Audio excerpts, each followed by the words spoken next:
Olá pessoal, tudo bem? Então vamos continuar aí nosso curso. Na aula anterior, nós falamos das provisões, né, como elas eram tratadas e hoje, né, aquelas provisões do ativo, hoje elas são estimativas de perdas. Então nós falamos daquela mais importante, estimativa de perdas, com crédito de liquidação duvidosa. Então falamos como é que a ISAF gosta de cobrar, falamos como é que a FCC faz as questões delas, né, relativas ali àquele tema, né, e na aula de hoje nós vamos falar das provisões propriamente dita, lá das provisões lado passivo, certo? Ô Silvio, mas será se no meu concurso vai cair isso? Pessoal, esse tema hoje é um dos temas mais recorrentes, mais frequentes aí nas mais diversas provas de concursos de todos os níveis que você puder imaginar, né? Nível médio, nível avançado, o que for, contabilidade, a regra é cair esse pronunciamento. Isso é tratado no pronunciamento, que é o CPC de número 25, que trata das provisões, né, passivos contingentes e ativos contingentes, né? Então nós vamos falar um pouco e mostrar, né, o texto do pronunciamento aí para a gente, né, fixar o máximo que pudermos. Certo, pessoal? Então, né, esse será o nosso tema. Iremos procurar resolver aí bastante questões para consolidar. Então, conforme nós falamos, de acordo com as alterações, as provisões hoje, né, as provisões, elas são passivos. Passivos de prazos ou valores incertos. De prazos ou valores incertos. Ou seja, existe incerteza quanto ao prazo e o valor. Mas de cara aí, olha, para você fixar, provisões são o quê? Passivos, de prazos e ou valores incertos. Então, as provisões como passivo, ela tem que atender lá da definição de passivo. Você está me dizendo que são passivos, certo? E qual é a definição de passivo? Silvio, a definição do passivo é dívida presente, certo? Decorrente de eventos passados, certo? Que seja provável que vai haver uma saída de recursos, prováveis que haja, né, saída de recursos. Provável, porque pode ser que não haja nem saída de recursos, né? Então, dívida presente, decorrente de eventos passados, que seja provável que haja saída de recursos. Aí, como provisões são passivos, tem que atender essa definição do passivo, certo? E para você reconhecer uma provisão, ou seja, o reconhecimento de uma provisão, né? Aí tem que atender aqueles dois critérios lá do passivo. Tem que ser provável, provável, né, que haja a saída de recursos, provável, e você tem que conseguir fazer uma mensuração confiável, ou seja, uma estimativa com confiança, né? Uma mensuração confiável do valor da provisão, certo? Então aí tem muita informação importante. É uma dívida presente da empresa, certo? Dívida presente. Logo aí para a gente, decorrente de eventos passados. Então, pessoal, uma coisa importante, né? A provisão, ela trata sempre de um evento passado, de um evento que já ocorreu. O fato gerador já ocorreu.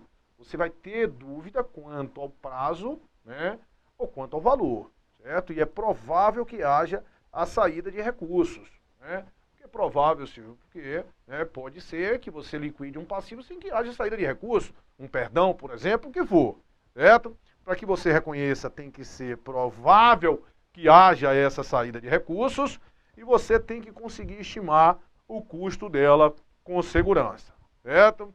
Aí, nesse pronunciamento, ele vai distinguir essas provisões dos passivos contingentes, certo? Os passivos contingentes, pessoal, apesar de ter esse nome de passivos contingentes, diferentemente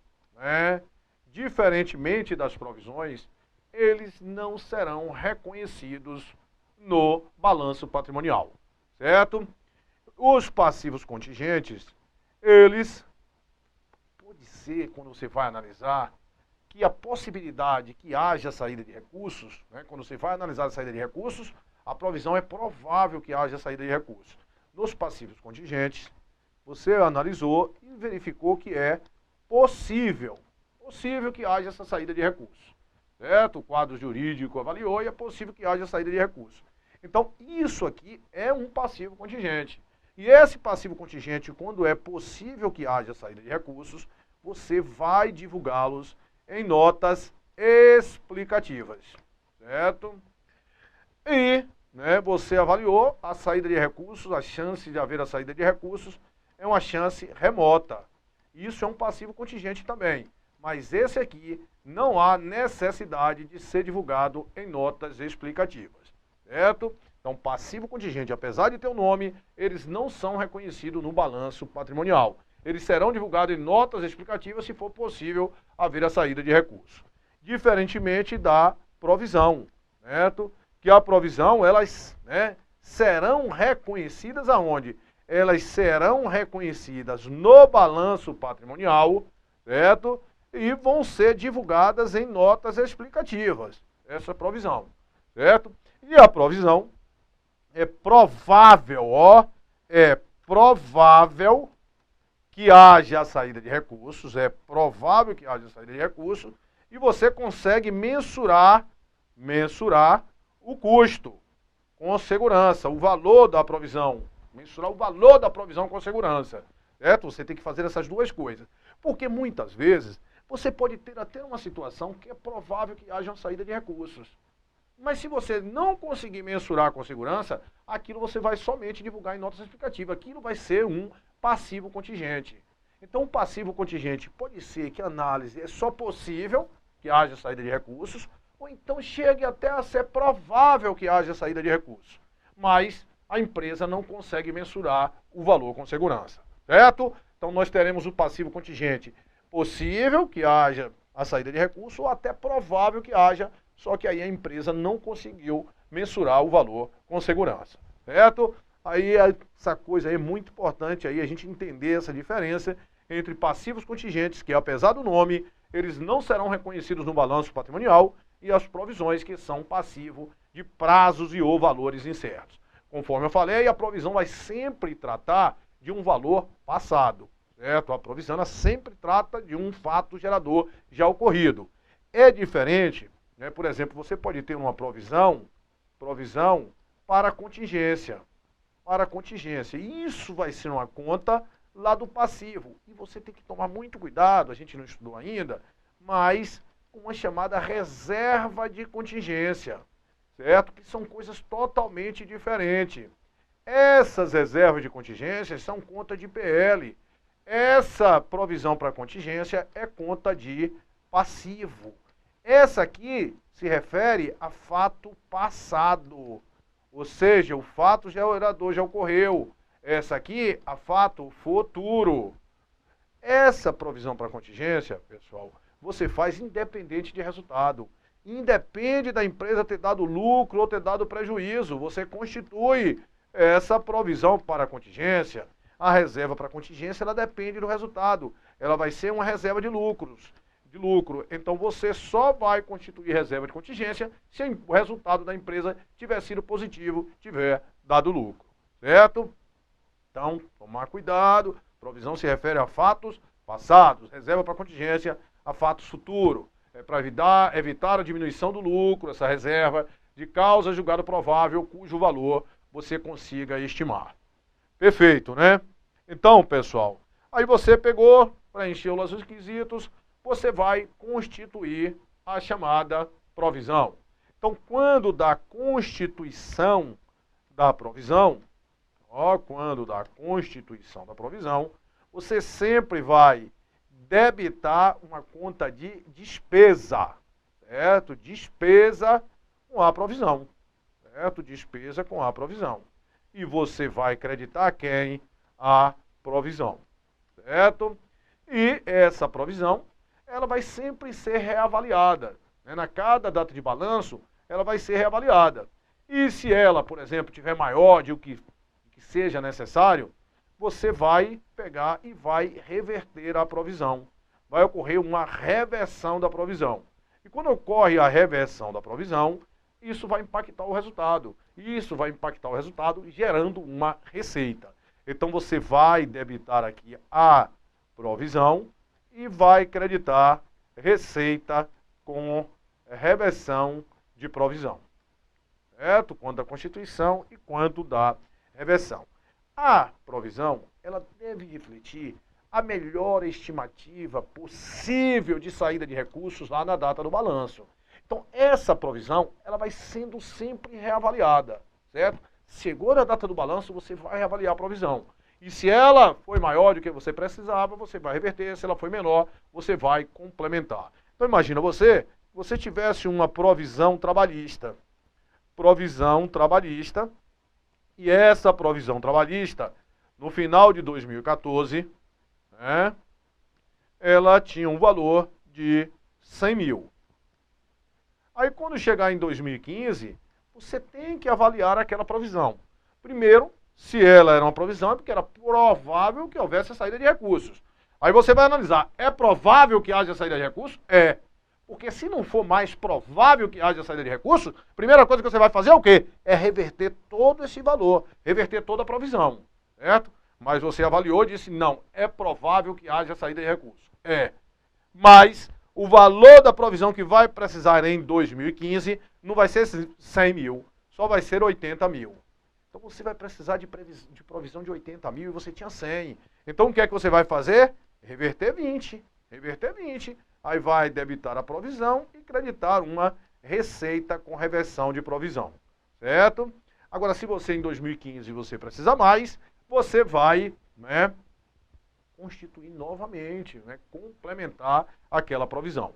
Então, ela deve, né, refletir a melhor estimativa possível da saída de recursos e ela deve ser sempre reavaliada a cada data de balanço, certo? Ela vai sendo sempre reavaliada, né? Perfeito, né? Então já vimos aí a Constituição, a reversão, que ela vai ser reavaliada, se for o caso constitui, não é? Mas complementa ou não, né? Ou reverte. Silvio, e quais são as situações que a gente pode aí constituir uma provisão?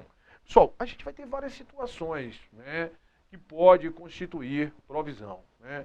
Você pode constituir provisão, por exemplo, né, essas provisões todas. O cidadão entrou com a indenização contra você, né, e você pediu para o departamento jurídico avaliar, e eles perceberam, né, que a chance de haver a saída de recursos era provável e conseguiram mensurar com segurança. Você vai constituir uma provisão trabalhista, uma provisão civil, certo?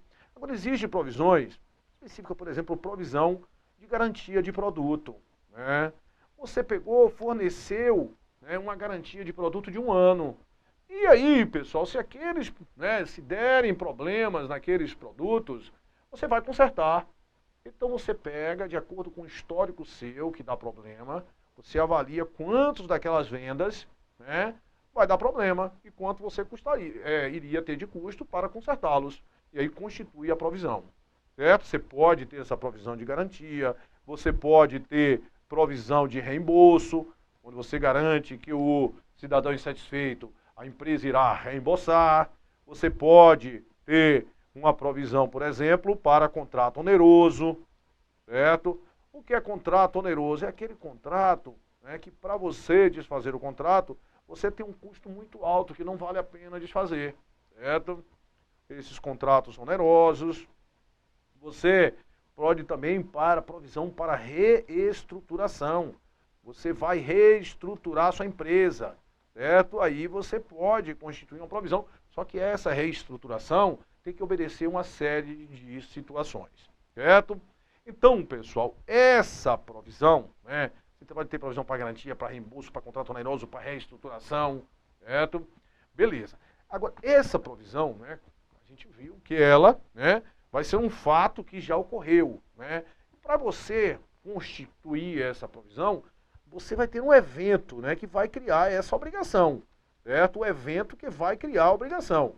Esse evento que cria essa obrigação, certo?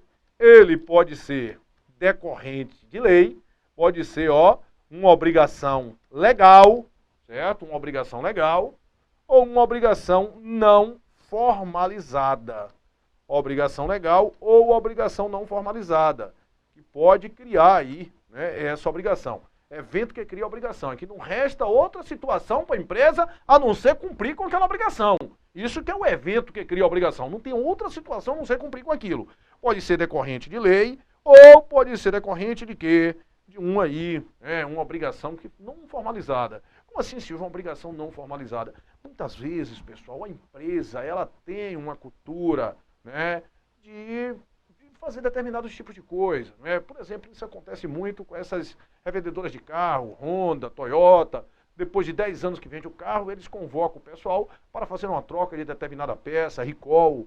Por quê? Porque a imagem da empresa, né? Eles têm responsabilidade, eles criam expectativa em terceiros que qualquer problema que tiver com o carro, que eles irão, né, solucionar. Então aí você tem uma obrigação não formalizada. A grande coisa dessa obrigação não formalizada, né, é que ele ter criado expectativa em terceiros que eles, né, que a empresa irá cumprir com suas responsabilidades, certo? Então, se criou essa expectativa em terceiros que irá cumprir com a responsabilidade, ali nós temos a situação de uma obrigação não formalizada, certo? E essa obrigação não formalizada também é um evento que cria a obrigação, certo?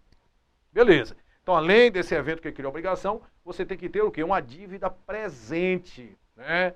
Às vezes, né, você não tem muita facilidade o normal é que você saiba o que é uma dívida presente, mas pode ter alguma situação que você não sabe, essa dívida é presente ou essa dívida é possível, né? Então, olha, a dívida é presente ou é possível, né? Não é a saída de recursos, a dívida. Aí você avalia, se a dívida for presente, é um evento que vai criar aí a obrigação. Aí depois da dívida presente, você tem que avaliar se é provável que haja saída de recursos ou é possível só que haja saída de recursos, para ver se você vai constituir ou não a provisão, se isso vai ser uma provisão ou se isso vai ser o quê? Um passivo contingente, certo? Então, né, das provisões, né, a gente vai estar sempre reavaliando, né, tá tranquilo aí. Passivo. Então, o passivo contingente, eles não são reconhecidos no balanço patrimonial, eles serão, né, divulgados em notas explicativas. Então, pessoal, muitas vezes, o que pode acontecer também é você ter uma provisão, certo? Provisão trabalhista, uma provisão tributária de longo prazo, certo? A gente está aqui em X1, aí você constituiu essa provisão aqui em X1 de 150 mil, de, né, uma coisa possivelmente vai acontecer em X5. Né? Então, essa provisão, muitas vezes, né, ela tem encargos naquele valor. Ou seja, quando o efeito do dinheiro no tempo, ou seja, de X1 para X5, certo? Tenha um juro significativo, um efeito material do dinheiro no tempo, essas provisões elas vão ser ajustadas a valor presente. Sim, 150 mil é o que eu vou ter que pagar em X5. Se eu fosse pagar hoje, eu pagaria quanto? Eu pagaria 100 mil. Aí essas provisões, elas vão ser ajustadas. A gente vai estudar esse pronunciamento. Ajuste a valor presente de 50 mil aqui em X1. Aí em X2, vamos supor que ele agora o ajuste vai ser de 40 mil. Em X3 vai ser de 20 mil, certo? Então, essas provisões de longo prazo que tiverem efeito material aí, relativo ao dinheiro no tempo, análise do dinheiro no tempo, elas terão que ser ajustadas a valor presente. E com esse ajuste a valor presente, se você for olhar, o valor líquido da provisão, ele vai aumentando com o passar do tempo. Ou seja, essa dívida aqui eu pagaria com 100 mil, daqui a um ano eu tenho que pagar com 110, daqui a 2 anos eu tenho que pagar com 130, até que no quinto ano eu vou pagá-la com 150, certo? Então, quando o efeito do dinheiro no tempo for material, as provisões deverão ser ajustadas a valor presente, certo? E esse ajuste a valor presente vai fazer com que o valor das provisões ele faça o quê? Eles vão aumentando, né? Eles vão aumentando, ó, com o passar do tempo, eles vão aumentando. E essa diferença aqui, esse aumento que está tendo aqui de 10 mil nesse ano, de 20 mil nesse ano, a gente vai estudar lá no ajuste valor presente. isso está indo para o resultado como despesa. Aqui você vai reconhecer aqui 10 mil como despesa, porque aqui você teve um ajuste de valor presente de 50 que passou para 40. Foi 10 mil de despesa financeira que transitou para o resultado do exercício, certo? Então, Silvio, mas isso aí, né? Isso aí não é muito concursável não, mas a gente gosta de falar tudo, né? Exaurir aí bem o conteúdo para que você não tenha, né? Mesmo, né? Essa coisa, você tenha segurança aí em qualquer questão que venha tratar aí de provisão, certo? Então, quando o efeito dinheiro no tempo for material, as provisões de longo prazo serão ajustadas ao valor presente. Com isso, elas vão aumentando de valor. E esse aumento vai ser correspondente ao quê? Às despesas financeiras que você vai agregando aí ao resultado, certo? Esse ajuste a valor presente, isso aqui são encargos financeiros a transcorrer, certo? Encargos financeiros aí a transcorrer, e vão aí diminuindo, né? Então, perfeito. Pessoal, em relação aos ativos, né? Aos ativos é muito difícil você reconhecer um ativo lá no balanço, né?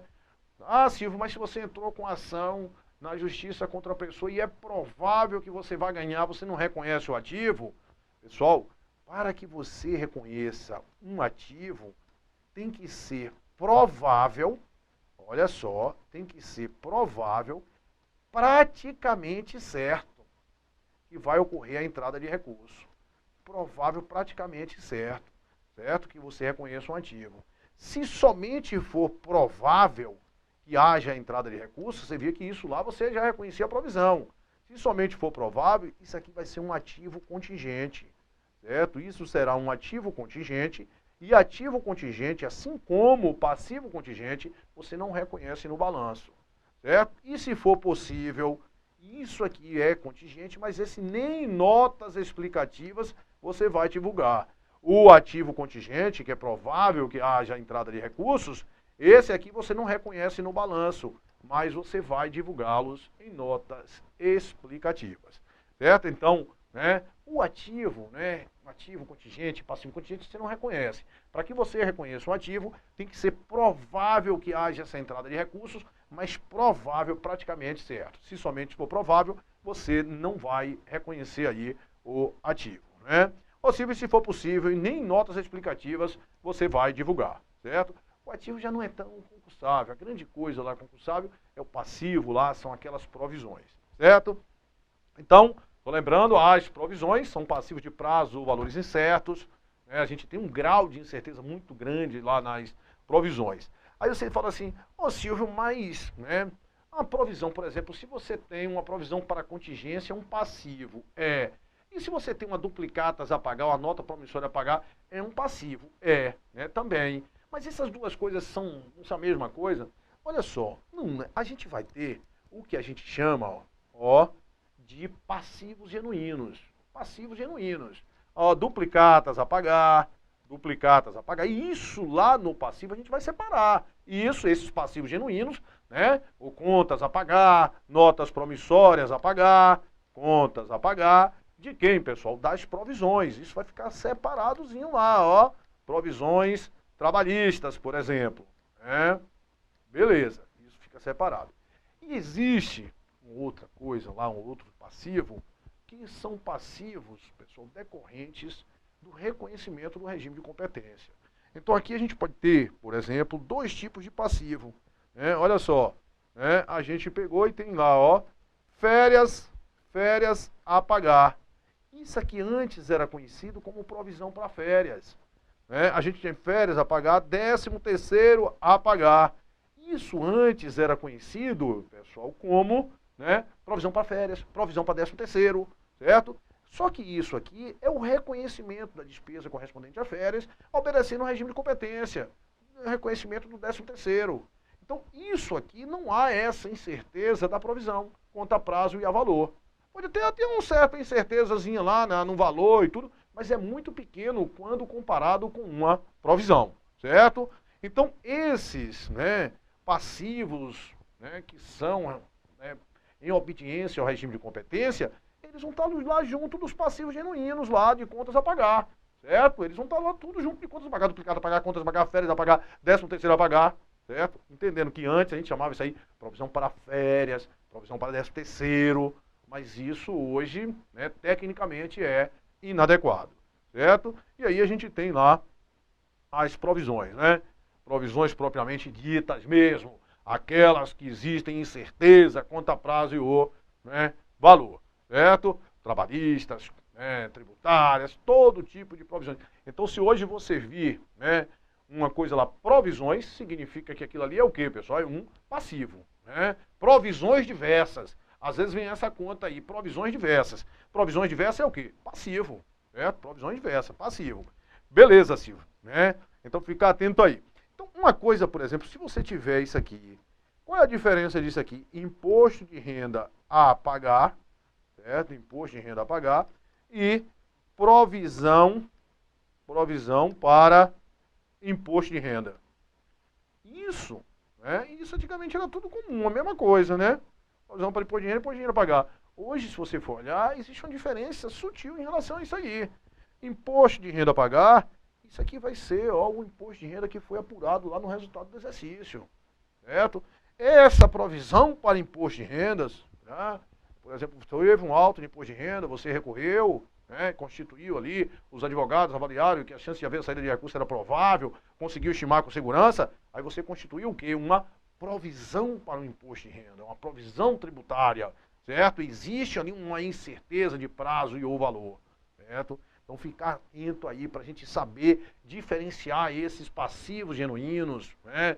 São as contas a pagar de forma geral, esses passivos que são, né, consequência de que da contabilização do regime de competência, né, e essas provisões, certo? A gente saber aí diferenciar, ah, tá tudo lá no passivo, tá, mas você concorda comigo que existe uma certa diferença entre uma provisão e um passivo genuíno, né? Passivo genuíno, a duplicata a pagar, você sabe qual é o vencimento dela e sabe qual é o valor dela. Não existe essa incerteza lá das provisões quanto a prazo e ou valor, né? Então, pessoal, esse, né, conforme eu disse aí para vocês, a gente vai ver aí das mais variadas formas aí que caem as questões correspondentes aí a esse CPC 25.